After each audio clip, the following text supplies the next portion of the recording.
19వ అధ్యాయము 16 నుంచి కొన్ని వచనాలైతే చూసే ప్రయత్నం మనం చేద్దామండి. మనకు కావలసినది, నేడు సంఘానికి అవసరమైనది, ప్రతి ఒక్క విశ్వాసి తెలుసుకోవాల్సినటువంటి మాట లేదా విషయము లేదా సందేశము అని మనం ఆలోచన చేస్తే ఇది చాలా ప్రాముఖ్యమైనటువంటిది. ఎందుకు ప్రాముఖ్యమైనటువంటిది అంటే దా దీని గురించి మనము కొన్ని నిమిషాలు క్లుప్తంగా తెలుసుకునే ప్రయత్నం అయితే మనం చేద్దాము. ఇక్కడ మత్తయి రాసినటువంటి సువార్త 19వ అధ్యాయము 16వ వచనంలో నుంచి చూద్దాము. ఇదిగో ఒకడు ఆయన యొద్దకు వచ్చి, బోధకుడా, నిత్య జీవము పొందుటకు నేను ఏ మంచి కార్యము చేయవలెనని ఆయనను అడిగాను. అంటే ఒక వ్యక్తి ఆయన దగ్గరకు వచ్చాడు. ఆ వ్యక్తి యేసుక్రీస్తు దగ్గరకు వచ్చాడు. వచ్చిన తర్వాత అడిగాడు, నేనేం చేయాలి? ఏ కార్యము చేయాలి? మనము గూడా మన యొక్క ఆధ్యాత్మిక జీవితంలో దేవుని సన్నిధికి వెళ్ళిన తర్వాత మనం అడగాలి. ఏం అడగాలంటే, ప్రభువా, నీ సన్నిధిలో నేనొచ్చాను. నీ సన్నిధిలో నేనున్నాను. నీ సన్నిధిలో నేను ప్రతి వారము లేదా ప్రతిరోజు కనిపిస్తున్నాను. మరి అలా కనిపిస్తున్నటువంటి నేను నన్నేమి చేయమంటావు? ఎప్పుడైనా మనము దేవుణ్ణి అడిగితే, ఆ అనుభవం గుండా వెళ్ళినటువంటి వ్యక్తులుగా మనం ఉంటే, మన ఆధ్యాత్మిక జీవితంలో మనము స్థిరంగా ఉన్నాము. దేవుని మాటలు వింటున్నాము. దేవుని కొరకు మనము మన ప్రయాణంలో ముందుకు వెళ్తున్నాము అనే విషయం మనకు ఇక్కడ అర్థమవుతుందండి. అందుకే ఇక్కడ ఇదిగో ఒకడు ఆయన యొద్దకు వచ్చి, బోధకుడా, నిత్య జీవము పొందుటకు, మంచి ప్రశ్న అడిగాడు యవ్వనస్తుడు లేదా ఆ ఆ యొక్క వ్యక్తి. ఏది మంచి ప్రశ్న అంటే, నిత్య జీవము కావాలి నాకు. ఈరోజు చూడండి, చాలా మంది నాకు ఆరోగ్యం కావాలి అంటారు, ఇల్లు కావాలి అంటారు, తర్వాత వచ్చేసి మంచి జాబ్ కావాలి అంటారు, లేదా మంచి వ్యక్తులు కావాలి అంటారు, లేదా మంచి సంపాదన కావాలి, వ్యాపారము కావాలి. అంటే నాకు ఈ లోకానికి సంబంధించినటువంటిది ప్రతిదీ అది మంచిది కావాలి. ఏది ఈ లోకానికి సంబంధించిందే కావాలి అని అడిగే విషయంలో ప్రతి ఒక్కరు నిత్య జీవాన్ని మర్చిపోయారు. నిత్య జీవాన్ని మర్చిపోయినటువంటి వ్యక్తులుగా మనం ఈ రోజు చూడొచ్చు. మందిరానికి వెళ్ళామా? ఎస్, వెళ్ళాము. ఏం అడిగాము మందిరంలో? నాకు నిత్య జీవం కావాలని నేను అడగలేదు. మళ్ళీ ఏం అడిగాము? నా అవసరత నేను అడిగాను. నాకు ఏదైతే నాకు ఇప్పుడు ప్రెజెంట్ గా నాకు ఏది కావాలో దాన్ని అడిగాను. మరి ఇలా అడగడం తప్పంటారా? ఒకవేళ మీకు ప్రశ్న వచ్చినట్లయితే అలా మనం అడగకూడదా? అంటే దేవుని వాక్యము మనకు స్పష్టంగా సెలవిస్తుంది. ఎవరైనా అనారోగ్యంలో ఉన్నా, బాధలో ఉన్నా, కష్టంలో ఉన్నా, అనేకమైనటువంటి చింత, వేదన ఏది వచ్చినప్పటికీ కూడా దేవుని దగ్గర ఆ వ్యక్తి మొరపెట్టాలి అని బైబిల్ చెప్పింది. దానికన్నా ప్రాముఖ్యమైనది ఏది అంటే, ఇవన్నీ కూడా మనకు ఈ కష్టాలు, కన్నీళ్లు, శోధనలు, తర్వాత వచ్చేసి ఈ లోకానికి సంబంధించినవి ఏవేవైతే ఉన్నాయో అవన్నీ కూడా వస్తుంటాయి, పోతుంటాయి, వస్తుంటాయి, పోతుంటాయి. కానీ నిత్య జీవము అనేది అది ఒక్కసారి వచ్చిందంటే మళ్ళా పోదు అనడానికి లేదు. ఒకసారి దాంట్లో ఉన్నాము అంటే మనము చివరి వరకు, అంటే మనము ఈ లోకయాత్రను ముగించే వరకు అందులో ఉండాలి. లేదా ఆయన రాకడ వచ్చేంత వరకైనా మనము మన యొక్క సాక్షి కలిగినటువంటి జీవితాన్ని కాపాడుకోవాలి అని మనకు లేఖనాలైతే సెలవిస్తున్నాయి. అంటే ఇక్కడ మనము గమనిస్తున్నటువంటి విషయము ఏంటంటే, నాకు నిత్య జీవము కావాలి. నిత్య జీవము నాకు కావాలి. ఎందుకు నిత్య జీవాన్ని కోరుకున్నాడు? వేరేది ఆయన ఎందుకు కోరుకోలేదు? ఎప్పుడైనా ఆలోచన చేశామా మనము? మన యొక్క ఆధ్యాత్మిక జీవితంలో ఆ వ్యక్తి నిత్య జీవాన్ని కోరుకున్నాడు ఎందుకు? యేసుక్రీస్తునే కోరుకున్నాడు ఎందుకు? ఆ వ్యక్తి దగ్గర ధనం ఉంది. ఆ వ్యక్తికి సరిపడే భోజనాలు అనుకుంటే మనము అది ఉంది, ఆస్తి ఉంది, అంతా ఉన్నాయి.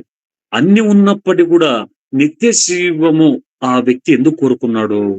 చూడండి, నిత్య జీవము మంచి పని చేయడం వల్ల వస్తుందంటే, నిత్య జీవము మంచి పని చేయడం వల్ల వస్తుందా అంటే, ఒకవేళ రాదేమో.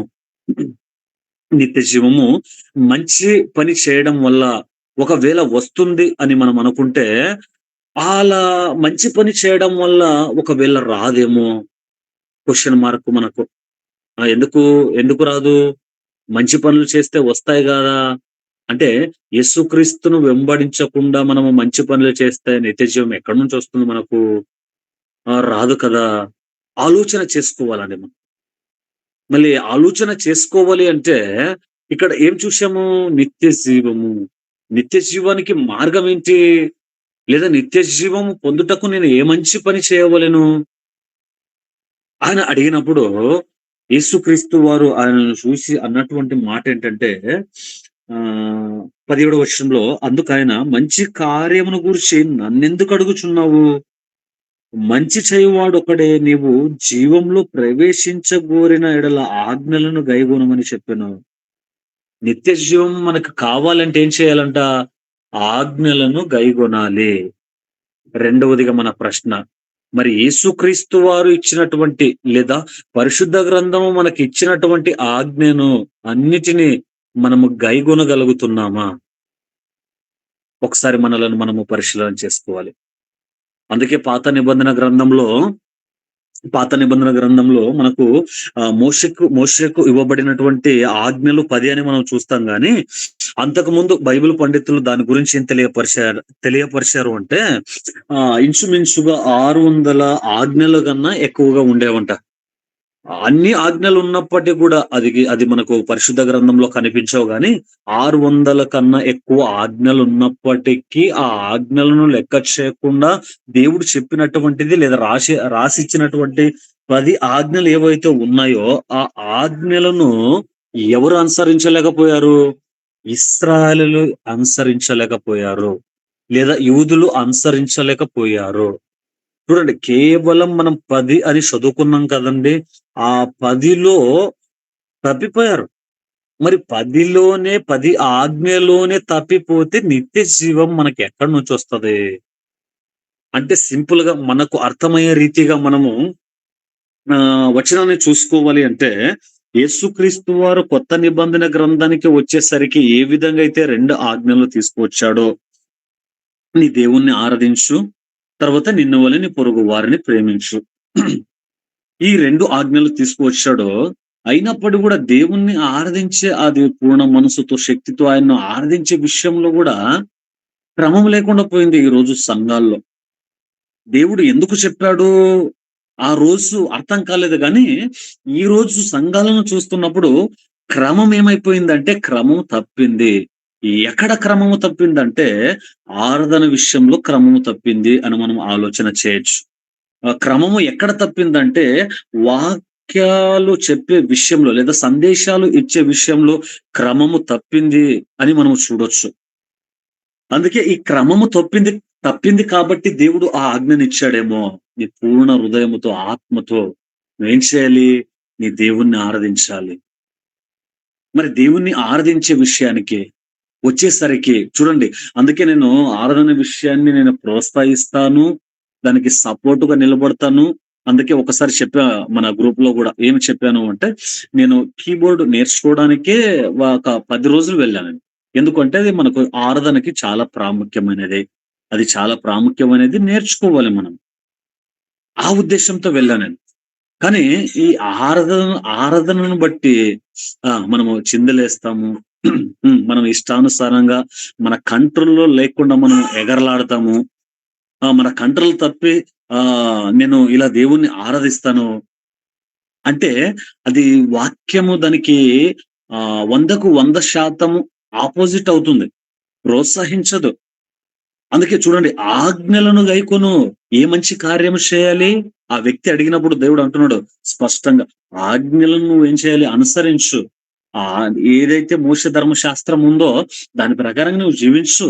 ఒకవేళ ఆ వ్యక్తికి యేసుక్రీస్తు వారు అప్పుడు ఆ సన్నివేశంలో చెప్పి ఉంటే ఆజ్ఞలను గూడా ఏం చెయ్యి?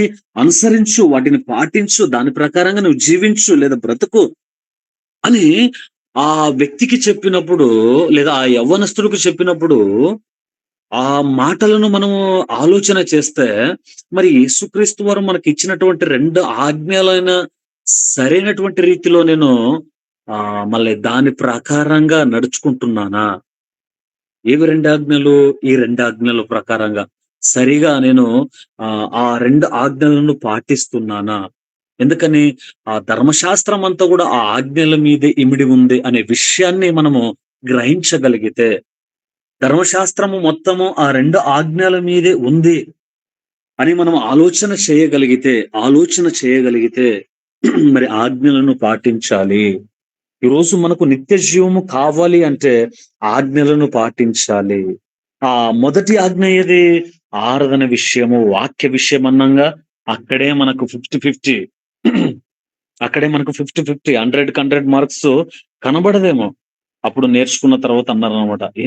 మనము వాయిస్తుంటే ఏది ఆ రిథమ్ ప్యాడునో, లేదా కీబోర్డునో, ఇంకా ఆ కాంగోనో, ఆ డోలకునో, తబలను వాయిస్తుంటే మనకేం రావాలంట?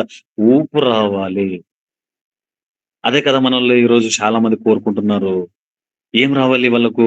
ఊపు రావాలి. ఒకవేళ ఈ విధంగా సంఘంలో చెప్పామనుకోండి, నెక్స్ట్ వస్తారంటారా వాళ్ళు? రారు. కనబడరు. ఎందుకని? వాళ్ళకిష్టమైనది అదే గదా! అదే మీరు ఆజ్ఞలను నడుచుకోండి, ఆజ్ఞలను అనుసరించండి, ఆజ్ఞ ప్రకారంగా జీవించు బ్రతుకు అంటే అంటారు. ఎంతసేపు వాక్యం చెప్తారండి బోరుకొస్తుంది మాకు అంటారు. చాలా మంది, చాలా సంఘాల్లో మీరు చూడండి మళ్ళీ. 10 పాటలైనా పాడడానికి ఇంట్రెస్ట్ ఉంటది, ఎనర్జీ ఉంటది, ఉజ్జీవం ఉంటది గానీ, 10 నిమిషాలు వాక్యం ఎక్కువయిందనుకో, అబ్బా!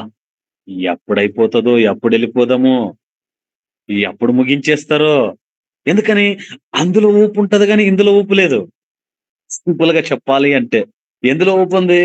ఆ ఆజ్ఞ యేసుక్రీస్తు వారు చెప్పినటువంటి ఆజ్ఞ ఏదైతే ఉందో పూర్ణ హృదయంతో, ఆత్మతో నీ దేవుణ్ణి ఆరాధించు అనే విషయంలో ఏదైతే ఉందో, అది పాటల వరకు, స్తుతి ఆరాధన వరకు ఎలా జరుపుతారు? అందుకే చూడండి సంఘాల్లో ఇద్దరుంటారు. ఇద్దరు. ఏ సంఘాల్లో అయినా మీరు చూసుకోండి. ఒకవేళ, ఒకవేళ మీరు వెళ్తున్నటువంటి సంఘాల్లో అలాంటి వారుంటే గూడా మీరు తప్పుగా అనుకోవద్దండి.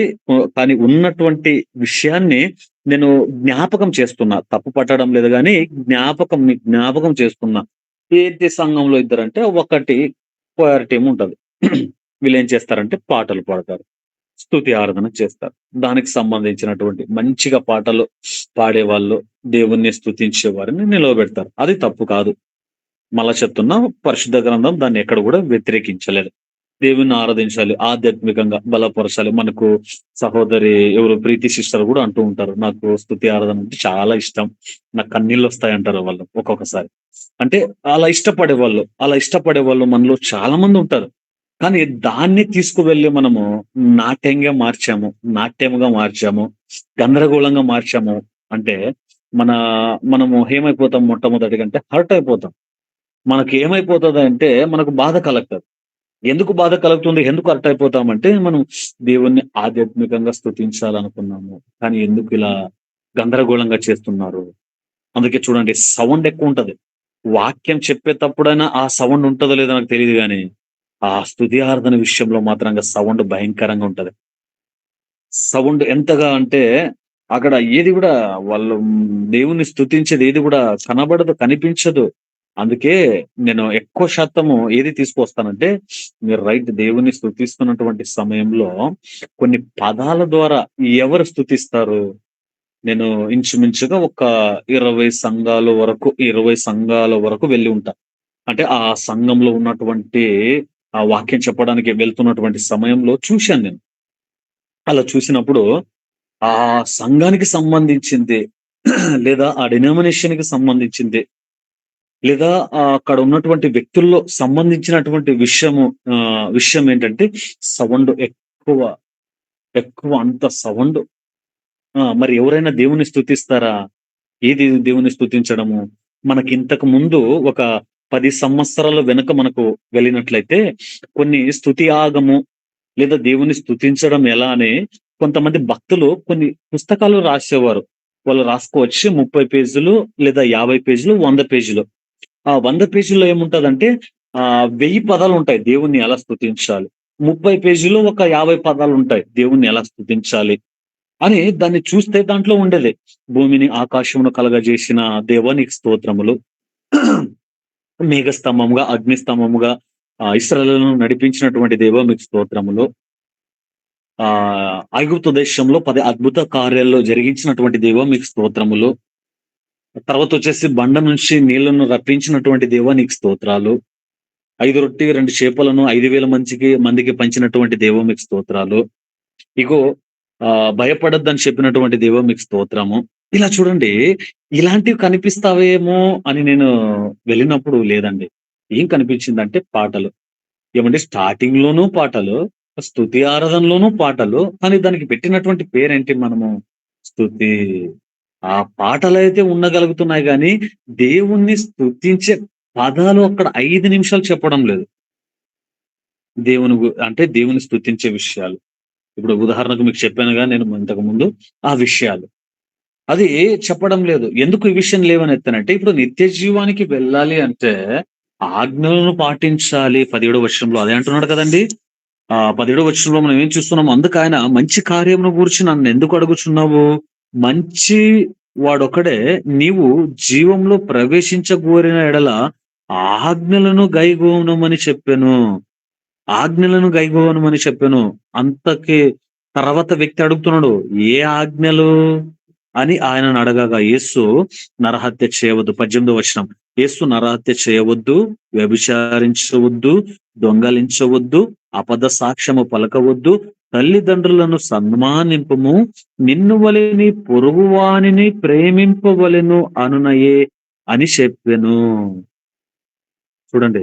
నిన్ను వలె నీ పొరుగు వారిని గూడా మీరు ప్రేమించాలి. ఇది చాలా కష్టమైనదండి. ఈ ఆజ్ఞ నేను అనుకున్నాను గానీ, పొరుగు వారిని ప్రేమిస్తున్నాను కదా! ఈ ఒక్క వచనాన్ని రాత్రి మీరు కొద్దిగా డీప్‌గా ఆలోచన చేసి చూడండి. తెలుస్తుంది మీకు. ఏంది డీప్‌గా అంటే, నిన్ను వలె నీ పొరుగు వారిని ప్రేమించాలి కదా! అన్నప్పుడు, కేవలం వాళ్ళకు భోజనం పెట్టడము, వస్త్రాలివ్వడము, డబ్బులివ్వడమే అనుకున్నా నేను. ఇదే కదండీ మనకు తెలిసింది. అంటే నిన్ను వలె నీ పొరుగు వారిని ప్రేమించు అన్నప్పుడు, ఆ వ్యక్తిని గాయపరచకూడదు. ప్రేమించాలి. తర్వాత ఏమైనా కష్టాల్లో ఉంటే సహాయం చేయాలి. అన్నం లేకపోతే ఇవ్వాలి. బట్టలు లేకపోతే నా బట్టలివ్వాలి. ఇదే కదండీ మనకు తెలిసినటువంటిది. నిన్ను వలె నీ పొరుగు వారిని ప్రేమించు. అంటే ఇదే కదా నేడు సమాజంలో క్రైస్తవులు అందరూ చేసేది. కానీ దీన్ని డీప్‌గా నేను వెళ్ళినప్పుడు ఏం తెలిసిందంటే, నన్ను వలే నన్ను నేను ఏ విధంగా అయితే ఉండాలనుకున్నానో, నా పొరుగువాడు గూడా అలాగే ఉండాలి. అలాగే ఉండాలి అంటే, నేను ఎంత మంచిగా బట్టలు మెయింటైన్ చేస్తున్నానో, లేదా వేసుకుంటున్నానో, ఆ! పొరుగువాడు గూడా అలాంటి బట్టల్లోనే కనిపించాలి. నేను ఎంత మంచిగా ఇల్లు కట్టుకున్నానో, మరి పొరుగువాడు గూడా కట్టించాలా? ఆలోచన చేస్తే. కట్టియమని నేను చెప్పడం లేదు గానీ, నాకే ఇల్లు లేదు. మీకెక్కడి నుంచి చెప్పమంటావు నన్ను? అని మీరు అనుకోవచ్చు. మేమే బాడిగింట్లో ఉంటున్నాం. ఇప్పుడు నేనిక్కడ ఉన్నా గూడా నేను బాడిగే దాంట్లోనే ఉన్నా. నాకు ఇల్లు లేదు. కాబట్టి ఇప్పుడు నిన్ను వలె నీ పొరుగు వారిని ప్రేమించన్నప్పుడు నాకేంటి ఆశ? మంచిగా ఇల్లు కట్టుకోవాలి. అలా మంచిగా ఇల్లు కట్టుకోవాలి. మంచిగా ఇల్లు కట్టుకొని దాంట్లో ఎక్కడ అన్నీ ఉండాలి. మరి ఏ విధంగా అయితే నన్ను నేను ప్రేమించుకుంటున్నానో, అదే విధంగా ఎవరిని ప్రేమించమన్నాడు? నీ పొరుగు వానిని ప్రేమింపవలెను. చూడండి. నిన్ను వలె నీ పొరుగు వానిని ప్రేమింపవలెను అనునయే అని చెప్పెను. నిన్ను వలె నీ పొరుగు వానిని ప్రేమించాలి అంటే, మరి నన్ను నేను ఏ విధంగా ప్రేమించుకుంటున్నానో, నా ఆరోగ్యాన్ని ఏ విధంగా కాపాడుకుంటున్నానో, నా ఇంటిని ఏ విధంగా కాపాడుకుంటున్నానో, నా పొలాన్ని ఏ విధంగా కాపాడుకుంటున్నానో, నా ఉద్యోగాన్ని, వ్యాపారాన్ని ఏ విధంగా నేను కాపాడుకుంటున్నానో, అదే విధంగా ఎదుటి వ్యక్తి ఉండాలి. మీరు డీప్‌గా వెళితే ఆ వచనం గురించి. డీప్‌గా వెళ్తే మీరు ఆ వచనాల గురించి. అందుకే యేసుక్రీస్తు అంటున్నాడు, ఒక యవ్వనస్తుడొచ్చి ఆయన దగ్గరకు వచ్చి, "నిత్య జీవం పొందాలంటే నేనేం చేయాలి ప్రభువా?" అని అడిగాడు ఒకే మాట. యేసుక్రీస్తు ఆయనకు అంటున్నాడు, "నా ఆజ్ఞలేవైతే ఉన్నాయో వాటిని గైకొను చాలు" అంటాడు. గైగొన గైగొను అన్నప్పుడు ఆ వ్యక్తి ఏమన్నాడంటే, వాటి అన్నిటిని గూడా నేను చిన్నగా ఉన్నప్పుడే అంటే అప్పటినుంచి నేను అనుసరించేసా. కొత్తదేమైనా ఉంటే చెప్పు. మన మాటల్లో చెప్తున్నా అంతే. కొత్తదేమైనా ఉంటే చెప్పు. అవన్నీ అప్పటి నుంచి విన్నాం మోషే కాలంలో నుంచి. కాబట్టి అవన్నీ విన్నాము. అవన్నీ మాకు తెలుసు. అనుసరిస్తున్నాము. కాబట్టి ప్రభువా మరి ఇవి కాకుండా ఇంకా ఏదైనా చెప్పు అన్నాడు. అప్పుడు యేసుక్రీస్తు వాడిని చూసి అన్నాడు, "అరే! నీ ధనాన్ని, నీ ఆస్తిని మొత్తం ఇచ్చేసి నా ఎంట నన్ను వెంబడించు" అన్నాడు. అంటే మనోడు ఎక్స్ట్రాలు చేశాడు కాబట్టి అది వచ్చింది. లేకుంటే కమ్మంగా యేసుక్రీస్తు చెప్పింది 20 వచనంలోనే ఆగిపోయుంటే మనోనికి ఖచ్చితంగా 100% నిత్య జీవం దొరికేదండి. కొద్దిగా ఎక్స్ట్రాలు చేశాడు కాబట్టి నిత్య జీవం దొరకలే. కింద మీరు చదివితే, మీరు ఆలోచన చేస్తే. ఎందుకంటే మనం చాలా సార్లు చదివింటాం ఈ వాక్యాన్ని, వచనాన్ని. ఇప్పుడు నిన్ను వలె నీ పొరుగువాడిని ప్రేమించు అన్నప్పుడు నేను ఎంత హ్యాపీగా ఉన్నాను. నేనెంత సంతోషంగా ఉన్నాను. నాతో అంటే నా పొరుగువారంటే ఎవరు? నాకు కనిపించేవారా? నన్ను ప్రేమించేవారా? నా రక్త సంబంధికులా? నా స్నేహితులా? నా బంధువులా? ఎవరు మన పొరుగువారు? ఆలోచన చేయాలి మళ్ళా ఇక్కడ గూడా. ఇంతకెవరు పొరుగువారు? యేసుక్రీస్తు వారి దగ్గరగా ఆయన ఒక ఇంట్లో బోధిస్తున్నటువంటి సమయంలో ఒక శిష్యుడొచ్చి అంటారండి. ఏమంటారంటే యేసుక్రీస్తు గారి దగ్గరకొచ్చి, "మీ తల్లి, మీ సహోదరుడు, మీ సహోదరి వచ్చింది" అంటారు. అన్నప్పుడు యేసుక్రీస్తు ఏమంటాడంటే, "ఎవరు నా తల్లి? ఎవరు నాకు సహోదరులు?" తండ్రి అంటే వాక్య ప్రకారంగా ఎవరైతే జీవిస్తారో వాళ్ళే నాకు సహోదరులు. అర్థమైందండి ఈ పాయింటు? నీ పొరుగు వారిని ప్రేమించాలి. అంటే నిన్ను వలె నీ పొరుగు వారిని ప్రేమించాలి. ఎవరు పొరుగువారు? ఎవరు పొరుగువారు? ఎవరైతే దేవుని వాక్యాన్ని క్రమము తప్పకుండా లేదా దేవుని వాక్యానుసారంగా జీవిస్తూ ఉంటారో, ఎవరైతే దేవుని వాక్యానుసారంగా బ్రతుకుతూ ఉంటారో, వాళ్ళే మన పొరుగువారని యేసుక్రీస్తు వారు తన తల్లి, అదే విధంగా తన సహోదరులు ఎవరు యేసేపుకు, మరియకు పుట్టినటువంటి వారు శరీర సంబంధంగా పుట్టినటువంటి వారు ఎవరైతే ఉంటారో, వారితో కలిపి యేసువారు అంటున్నటువంటి మాటేంటంటే, అక్కడ ఆయన నిజాన్ని, సత్యాన్నే చెప్పాడాయన. ఏం చెప్పాడు? నా తండ్రి వాక్య ప్రకారంగా లేదా వాక్యానుసారంగా బ్రతికే వాళ్ళే నాకు సహోదరులు లేదా నా పొరుగు వారిలో నేను ప్రేమించేవారు అని యేసుక్రీస్తు వారు కరెక్ట్ గానే చెప్పారు. దాన్నే మనము చూస్తున్నాం మరొక్కసారి. ఆయన అన్నాడు, ఏమన్నాడు? "నరహత్య చేయొద్దు." నేను చేయలేదు. వ్యభిచారం చేయొద్దు. చేయలేదు. దొంగిలించొద్దు. దొంగతనం కూడా నేను చేయలే. అబద్ధం చెప్పొద్దు. ఆ అబద్ధాలు కూడా నేను చెప్పలేదు. తల్లిదండ్రులు నా తల్లిదండ్రులు నేను సన్మానిస్తున్నా. తర్వాత నిన్ను వలె నీ పొరుగు వారిని ప్రేమించాలి అననవే అని చెప్పాను. చెప్పేసాడు ఇంక యేసుక్రీస్తు వారు. చెప్పిన తర్వాత మనోడు, "సరే ప్రభువా ఇంక వెళ్ళొస్తా" అని ఉంటే బాగుండేది. అందుకే ఎక్స్ట్రాలు చేశారుగా. మనలో కూడా కొంతమంది కొన్ని కొన్ని సార్లు ఏం చేస్తారు అంటే ఎక్స్‌ట్రా ఏదో మాట్లాడడానికి పోతారు. కాంట్రోవర్షన్‌గా ఆ సబ్జెక్ట్ మిగిలిపోతది. కాబట్టి దాన్ని తీసుకువస్తారు యూట్యూబ్‌లో, ఫేస్‌బుక్కుల్లో హైలైట్ చేసి పడేస్తారు. అంటే దేవుడు మాట్లాడు అన్న మాటికి మాట్లాడితే ఒకరి గురించి ఒకరు తిట్టుకునే స్థాయికి మనం దిగజారము. ఆ స్థాయికి మనం రాము గాని, ఇక్కడ యేసుక్రీస్తు వారు చెప్పినటువంటి రీతిగా మనోడు అక్కడితో ఆగిపోయుంటే మంచిదే. కానీ అక్కడ ఏమన్నాడు 20 వచనంలో, అందుకు ఆ యవ్వనుడు ఇవన్నీయు అనుసరించుచునే ఉన్నాను. ఇంకనూ నాకు కొదువ ఏమని ఆయనను అడిగాను. చూడండి.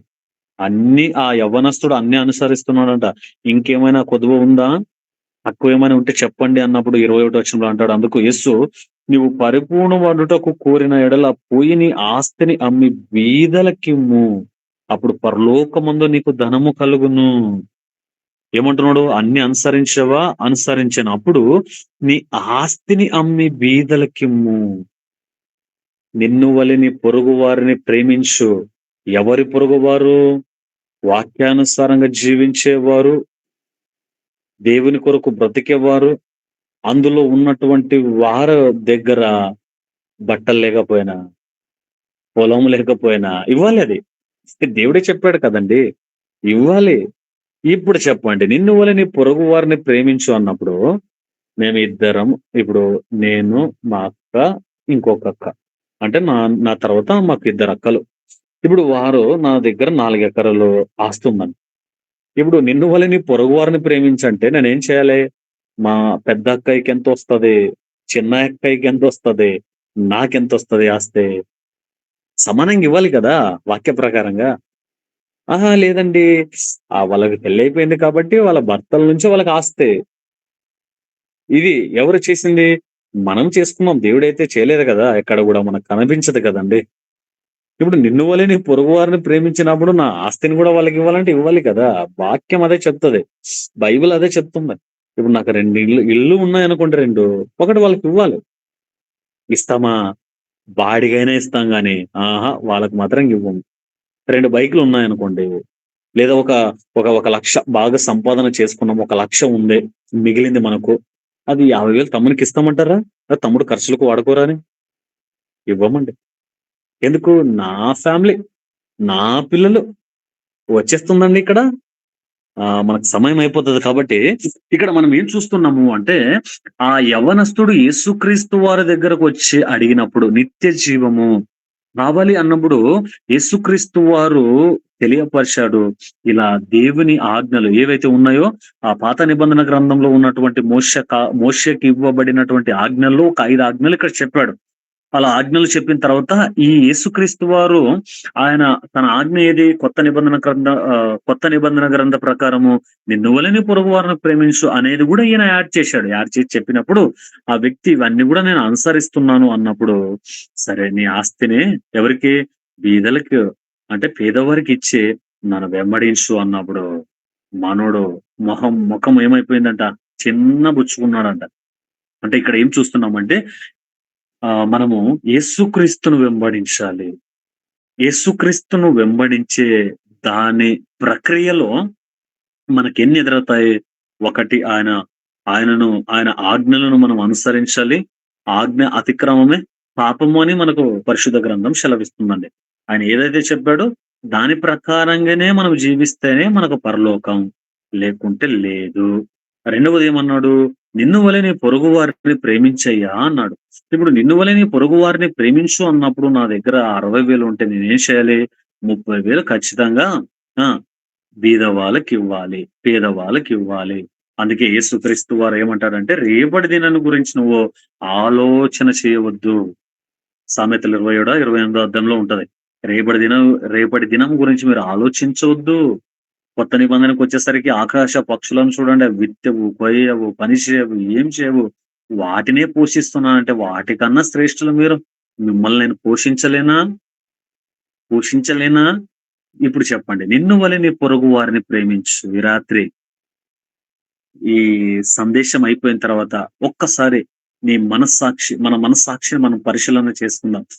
నిన్ను వలె నీ పొరుగు వారిని ప్రేమించు అంటే, ఈరోజు నిజంగా వాస్తవంగా యేసుక్రీస్తు చెప్పిన దాంట్లో 100కు 100% వద్దండి.